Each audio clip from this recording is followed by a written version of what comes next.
Olá, muito boa tarde. Sexta-feira da Semana Santa, no momento em que Jesus morre na cruz, queremos evocar esse momento derradeiro da vida de Jesus com Dom António Couto, que é Bispo de Lamego, é biblista. Muito boa tarde, Dom António Couto, e obrigado por estar no programa Eclésia. Neste contexto de Sexta-feira Santa, creio que será de todo útil, pertinente, nós tentarmos perceber os sentimentos de Jesus e o significado da morte de Jesus a partir de 7 palavras, as 7 últimas palavras de Jesus na cruz. Que pedagogia é esta? E o que é que dizem estas palavras da atitude, do projeto salvífico de Jesus? Certamente essas palavras que estão reunidas em 7, que é um número muito bíblico, não é? O 7 pleno, e foi por isso que elas foram recolhidas assim. Portanto, a tradição recolheu essas 7 palavras como sendo palavras de facto que têm um significado particular. Primeiro porque são as últimas horas de Jesus, os últimos momentos de Jesus. E depois porque, para aqueles que escutam ou que leem, que acompanham os passos de Jesus, chegamos a um ponto em que verificamos que estas palavras são também para nós. E são sobretudo para nós. São para Deus, são orações, grande parte delas são orações, feitas ao Pai, mas obviamente que Ele está a olhar para nós. Não é? E portanto, nós devemos estar a olhar para Ele, não devemos perder nunca essa postura. No dia em que a perdermos, as palavras também perdem o seu vigor. E são palavras muito vigorosas e belas. E penso que foi por isso que a tradição as foi recolhendo, reuniu-as em 7, para de facto terem esse forte significado e nos implicarem a nós, que penso que é o ponto principal. E agradecemos muito ao Dom António Couto esta análise, esta reflexão em torno destas orações de Jesus, nessas horas finais, e fazemos a partir aqui da Casa Episcopal de Lamego, onde nos encontramos a gravar, e por isso também muito obrigado por nos acolher no programa Eclésia, enfim, recordando até colaborações com mais frequência noutras ocasiões, assim era possível. Partimos então para este itinerário, com quem nos está a ver e ouvir também, olhando essa primeira expressão, acredito que em torno da palavra perdão. Perdoa-lhes porque não sabem o que fazem. Que atitude é esta de Jesus? O que está aqui a ser dito? É uma oração, porque ela é dirigida ao Pai.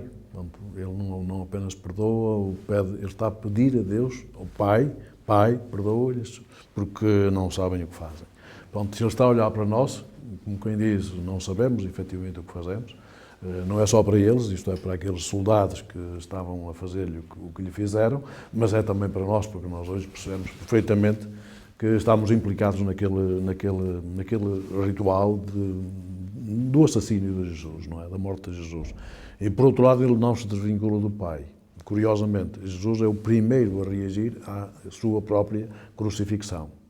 É ele o primeiro que reage, não somos nós, não é o povo que lá estava, não são os militares, é ele o primeiro que reage. E a primeira reação não deixa de ser interessante, que é esta: Pai.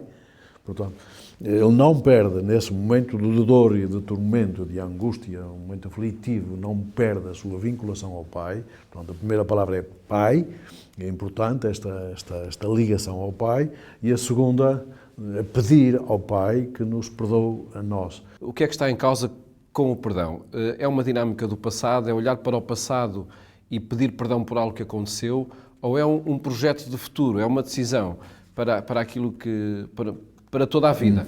É uma oração, e toda a oração, evidentemente, que vincula aquilo que está para trás, mas abre um campo novo para aquilo que vai para a frente. É uma atitude. Que vem para a frente. E, portanto, não podemos dizer que aquilo tem a ver só com aquele momento, e, portanto, neste caso, nem nós estaríamos hoje aqui a falar disto, porque era só para aquela altura, não tinha nada já a ver connosco.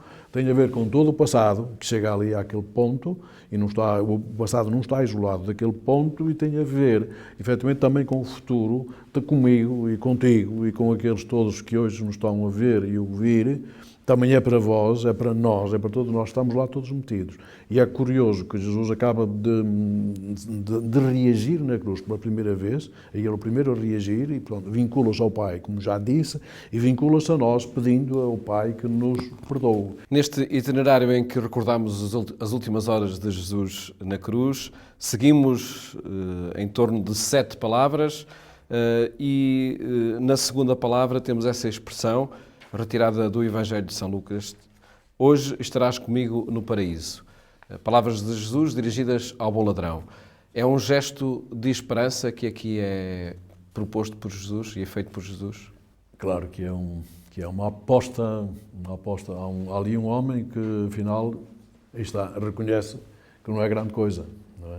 Reconhece que é pecador e que até merece aquele castigo, mas também consegue perceber o outro, consegue perceber Jesus. Enquanto que o que está ao outro lado, como diz o Evangelho de Lucas, não compreende. O mau ladrão. Não compreende, efetivamente, aquela pessoa que está no meio, que é Jesus, ele não o compreende, nem quer compreender, nem está nada interessado nisso. Mas esta figura humana, do chamado, entre aspas, bom ladrão, costumo dizer que é um bom ladrão porque conseguiu roubar aqui a terra e depois ainda roubou o céu. É um especialista. Conseguiu garantir o céu. É um especialista em roubar, mas é com certeza uma pessoa sensível, que percebe bem os erros que cometeu e ele dilo. Nós estamos a sofrer o castigo que merecemos, mas ele não merece este castigo, não fez nada para o merecer. Portanto, a primeira coisa é esse reconhecimento de uma pessoa que reconhece os seus pecados e que reconhece que aquela pessoa ali é diferente, é especial. Isso é extremamente importante nesta palavra de Jesus que lhe dirige. Não é para pagar nada, mas é para dizer: tu compreendes-me a mim e eu compreendo-te muito bem a ti, e portanto sabes que hoje, a palavra-chave talvez seja aqui o hoje, que abre o tempo ao meio e que não me deixa fugir nem para trás, nem para a frente. E isto é forte. Bom, e ainda por cima ele não está a dizer uma palavra que seja contra mim, está a dizer uma palavra que me é favorável. Portanto, hoje estarás comigo no paraíso, é uma palavra de esperança, não é? Uma palavra de esperança, mas não é esperança para amanhã, é esperança para hoje. E a palavra de Jesus é quase sempre isto. E esta palavra de Jesus na cruz, a que é que nos desafia nos dias de hoje? Está em causa essa capacidade de reconhecer Jesus no nosso cotidiano como o mestre da nossa vida? Ele tinha acabado de nos perdoar na palavra anterior, não é? O ter pedido perdão ao Pai para nós. E continua a olhar para nós da melhor maneira. Portanto, ele podia, digamos, num segundo ou num terceiro momento, dizer: mas estes fulanos nem merecem muita atenção da minha parte, não é? Pelo contrário. Sobretudo naquela circunstância em que Jesus estava a sofrer também, não é? Com certeza, nós temos também que entender isso, e para nós também é uma lição imensa. É que naquela postura de aflição e de imenso sofrimento, digamos, de tormento, ele continua a manter a sua serenidade, eu diria a sua senhoria. Ele atravessa o Evangelho como um senhor. É sempre senhor, não é só senhor quando faz milagres ou quando faz prodígios, é senhor também na cruz, que é o seu trono. Digamos assim, num contraponto fortíssimo, é o seu trono de glória. Portanto, a cruz para ele é um trono de glória e ele continua a ser o Senhor. E é nesse sentido que ele consegue prometer-nos que nos vai dar o paraíso hoje. Neste itinerário, de facto, o terceiro momento remete para esse encontro entre a mulher e o filho. Mulher, eis o teu filho, eis a tua mãe. Agora, a partir do evangelista João. De certa maneira, mudamos de evangelista. As duas palavras que vimos antes foram de Lucas, do Evangelho de Lucas, retiradas de Lucas. Esta é de João, e ainda vão aparecer outras de João. E esta é uma palavra fortíssima, esta aqui, porque Jesus não trata a sua mãe por mãe, podia tratar, mas trata por mulher. Já foi assim em Caná, não é? Caná, quando a mãe de Jesus lhe disse: não tem vinho, e Jesus responde: mulher, o que é que há entre mim e ti? Uma coisa desse jeito. Isto é, que é tudo somado, não é uma palavra de advertência, é uma palavra de ternura. Mulher, o que é que nos separa? Porque é que tens de me pedir? Não é preciso pedir-me, já sabes que eu o faço. Mas trata aqui por mulher porque está a ver aqui a mulher messiânica. E através desta presença de Maria, como devemos hoje olhar a presença da mulher no contexto da Igreja? É cada vez mais necessário nós termos um olhar muito abrangente, como o que Jesus aqui faz, ao chamar a sua mãe mulher, que está a pegar em todas as páginas do Antigo Testamento. E está a ver a cidade de Jerusalém, que foi destruída não sei quantas vezes e voltada a reconstruir. Sei lá, as mulheres hoje, ou a mulher hoje também anda por aí muitas vezes, não é? Maltratada, desprezada, marginalizada, objetivada, feita um objeto. Portanto, isto é que é o grande consumismo, é nós transformarmos as pessoas em objetos. Não é tanto comprar coisas, como as pessoas pensam. Isso não é o grande consumismo. O grande consumismo é nós comprarmos pessoas e depois deitá-las fora. E, portanto, hoje, infelizmente, a mulher passa um bocadinho por isso. E o homem também. Criámos um tipo de atmosfera ou de mundo em que o ser humano, seja ele masculino, seja feminino, seja homem, seja a mulher, é um objeto que eu posso comprar, como compro uma camisa, a camisa não gosto dela, deito fora. E hoje temos de facto que olhar uns para os outros e, sobretudo, digamos, que olhar também para a mulher como esta figura de grande esperança e já agora, porque não, um apelo à natalidade, aos filhos, não é? que é uma nota que também persegue a Bíblia inteira, e sobretudo esta mãe que vê partir com tristeza, chorando os seus filhos para o exílio, mas depois os vê regressar com imensa alegria. Penso que este mundo seria muito mais belo com mais crianças, não é? E, portanto, olhar para a mulher e também para o homem, como é óbvio, olhar para as crianças, não se pode, digamos, separar uma coisa hoje da outra. Meu Deus, por que me abandonaste? É essa outra palavra de Jesus na cruz e que remete para o momento de separação ou de confirmação de uma ligação permanente ao projeto de Deus. A gente já viu, de certa maneira, até aqui, que não poderá ser de desligação ou de desvinculação, ou seja, de quem já desistiu do Pai ou desistiu de Deus, não pode ser. Portanto, tem que ser exatamente uma acentuação ainda mais forte da ligação a Deus. E, portanto, este é o princípio, é a abertura do Salmo 22. Meu Deus, por que me abandonaste? É exatamente o título. O primeiro versículo de um salmo é o título do salmo.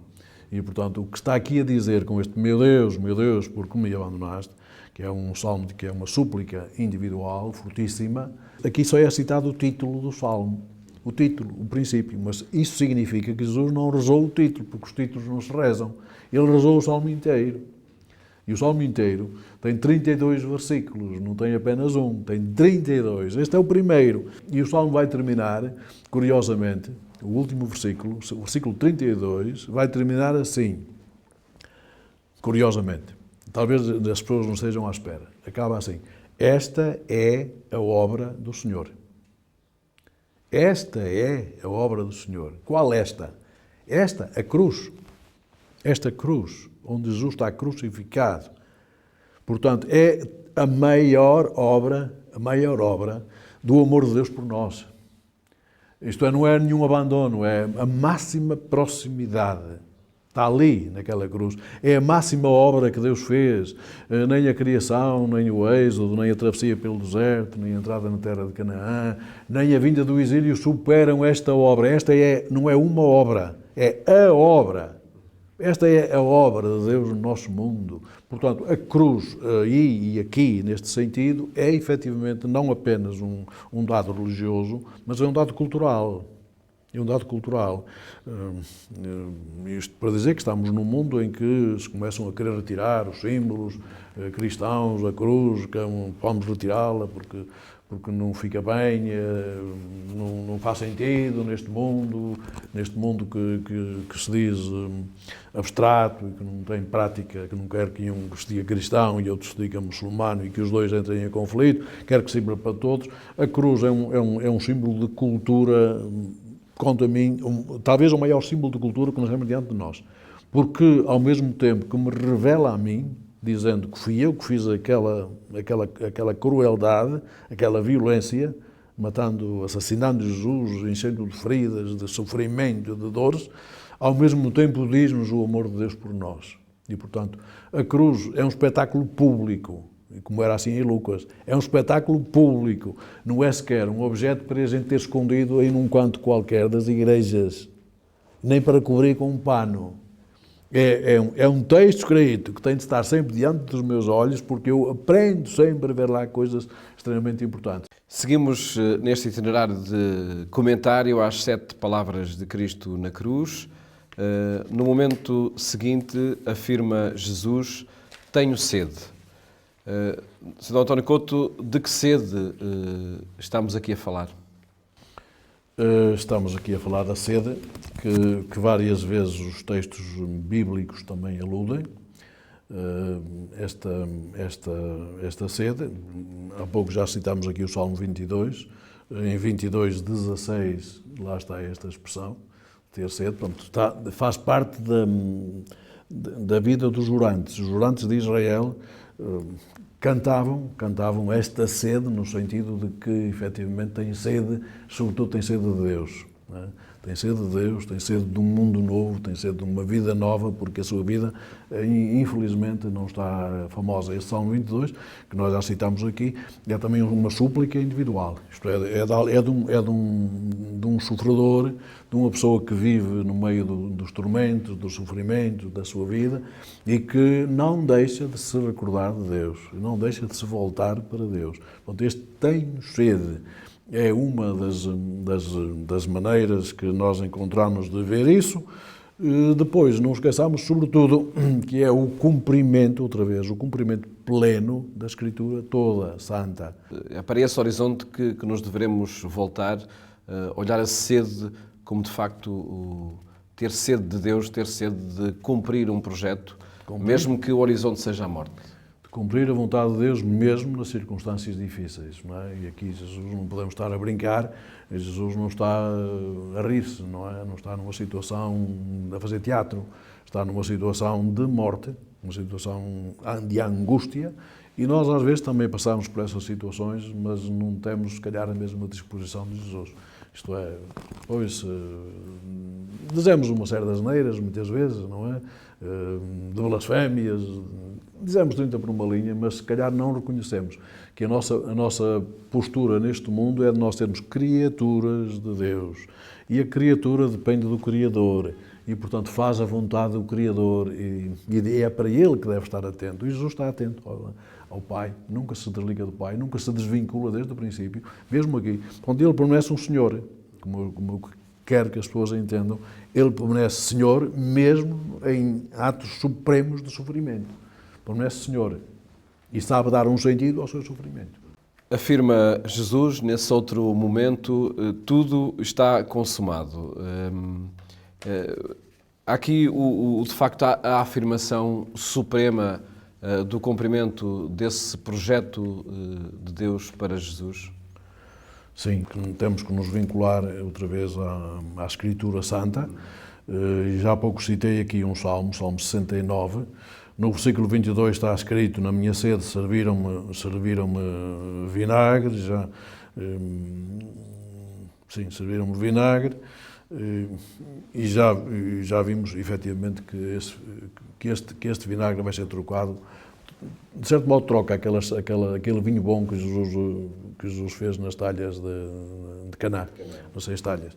Mas pronto, isto aqui tudo está consumado, tudo está cumprido, tudo está, não há nada ainda que falte para cumprir a Escritura, porque para isso Jesus veio, onde ele diz, de resto, no texto de Mateus, no quadro do Sermão da Montanha: eu não vim revogar a lei, mas vim levá-la ao pleno cumprimento.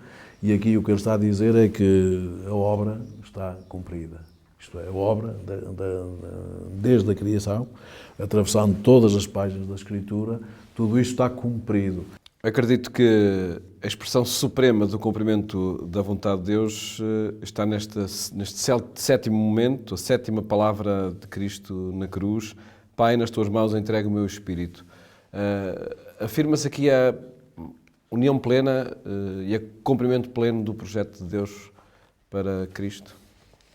Sim, de certa maneira, nós pegamos nesta palavra, notemos que nunca sai a palavra Pai, permanece desde o princípio que temos sempre tido presente a palavra Pai, onde Jesus nunca se desvincula do Pai, e aqui também, neste momento supremo, nas tuas mãos, Pai, Pai, vão-te continuar a rezar.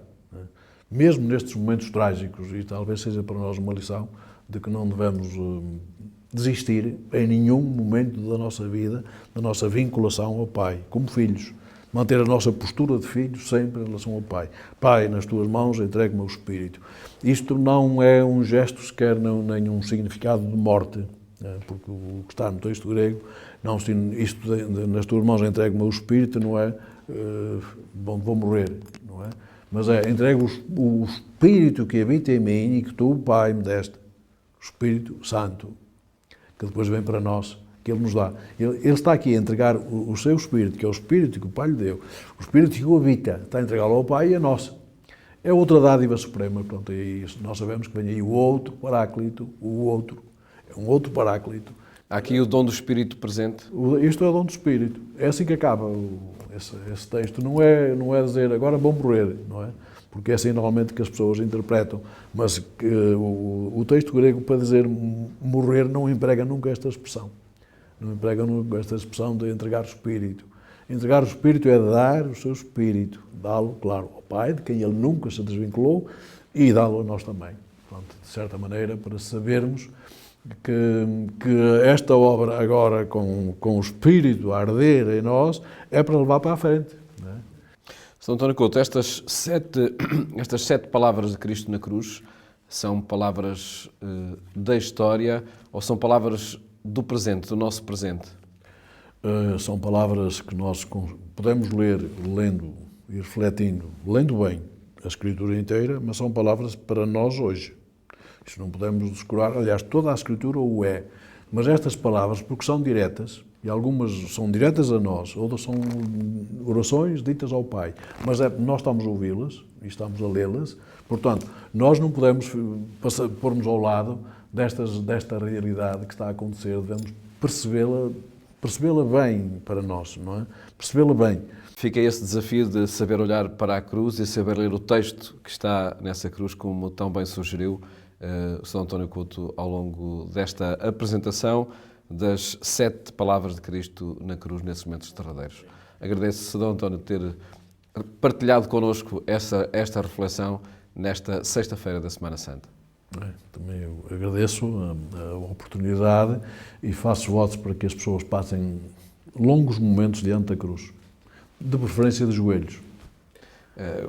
A liturgia deste dia assim convida e procede que noutros dias também isso poderá acontecer. Muito obrigado, São António Couto, por ter estado connosco, de facto, num programa que partilhamos consigo, em torno destas palavras, as 7 palavras de Cristo na cruz, que quisemos propor uma reflexão neste dia de Sexta-feira Santa. Desejo-lhe uma ótima tarde e até amanhã, se Deus quiser.